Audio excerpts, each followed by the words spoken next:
کہ کیا عمران خان صاحب نے اعلان عام کر دیا ہے معافی کے لیے؟ جی ہاں، سب سے پہلے میں آپ کو بتاتا چلوں کہ سوشل میڈیا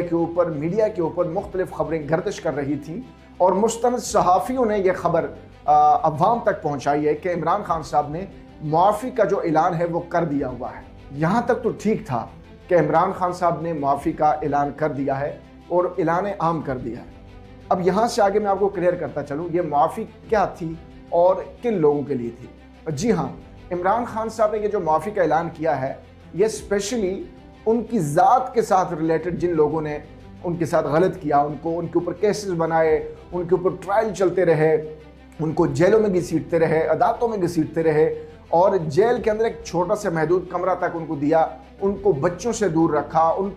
ان کی جو ایک 2-3 ڈیمانڈز ہوتی تھی، یا تو مجھے بکس لا کے دو، یا پھر ان کی ڈیمانڈ ہوتی تھی کہ آپ میرے لوگوں کو مجھ سے ملاؤ، میرے بچوں کو مجھ سے ملاؤ۔ تو یہ جو ڈیمانڈز تھی بڑی نارمل سی تھی اور بنیادی سطح کی تھی۔ ان بنیادی سطح کی ڈیمانڈز کو بھی پورا نہ کیا جاتا تھا۔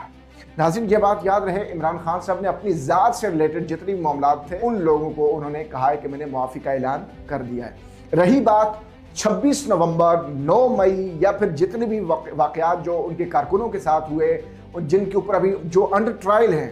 ان لوگوں کے اوپر جتنا بھی ظلم جبر ہوا، اس چیز کو لے کے میں آپ کو آج ہی کلیئر کر دوں، عمران خان صاحب ان لوگوں کو معاف بالکل نہیں کیا۔ عمران خان صاحب کا کہنا تھا کہ میں نے صاحبزادہ حامد رضا صاحب کو اپنی تحریک انصاف کی جانب سے نمائندہ نامزد کیا ہے۔ اگر حکومت نتیجہ خیز مذاکرات چاہتی ہے تو وہ میرے ان 2 مطالبات کو فوری طور پر اس پر عمل کیا جائے۔ ایک یہ کہ انڈر ٹرائل سیاسی قیدیوں کی رہائی، اور دوسرا 9 مئی اور 26 مئی کے جو واقعات ہیں اس میں میرے ساتھ بالکل کوئی کمپرومائز نہ کیا جائے۔ ہم سول نافرمانی کی تاریخ کو مؤخر کر دیں گے، لیکن مجھے خدشہ ہے کہ حکومت ہمارے 9 مئی اور اس کے علاوہ نومبر کے جو تحقیقاتی جو ہمارا مطالبہ ہے اسے پس پش ڈال دیں گے۔ اور مزید عمران خان صاحب کا کہنا تھا کہ ہم ملٹری کورٹ کے جو فیصلے ہیں ان کو مسترد کرتا ہوں۔ ان کے فیصلوں سے پاکستان کو بین الاقوامی طور پر بدنامی کا سامنا کرنا پڑا ہے اور ایسے غیر انسانی عمل سے ملک کو معاشی پابندیوں کا بھی سامنا کرنا پڑ سکتا ہے۔ تو یہ تھے دونوں اعتراف، جو دونوں موقف تھے وہ میں نے آپ کے سامنے رکھے۔ ناظرین، یہ بات آپ کو کلیئر کر دی کہ عمران خان صاحب نے اعلان عام معافی کا کر دیا ہے، لیکن وہ ان کی ذات سے منسلک ہے۔ جو ان کے کارکن ہیں، جو ان کی پارٹی کے ساتھ جو ظلم و زیادتی اور جبر ہوا، لوگوں کی جانیں گئی،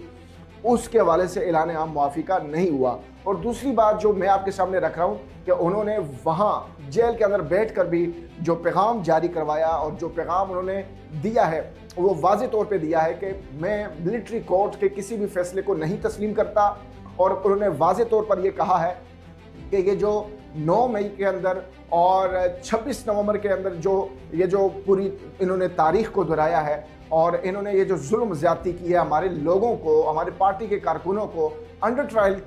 پر لے کر گئے ہوئے ہیں، ان لوگوں کو واپس باہر نکالا جائے، ان کے اوپر سے کیسز ختم کیے جائیں، اور یہ سارے مطالبات انہوں نے آج کے اس ایکس اکاؤنٹ کے اندر انہوں نے واضح طور پر دیے ہوئے ہیں۔ ناظرین، اب تک کے لیے اتنا ہی، انشاءاللہ پھر آپ کی خدمت میں دوبارہ سے حاضر ہوں گے۔ اللہ حافظ۔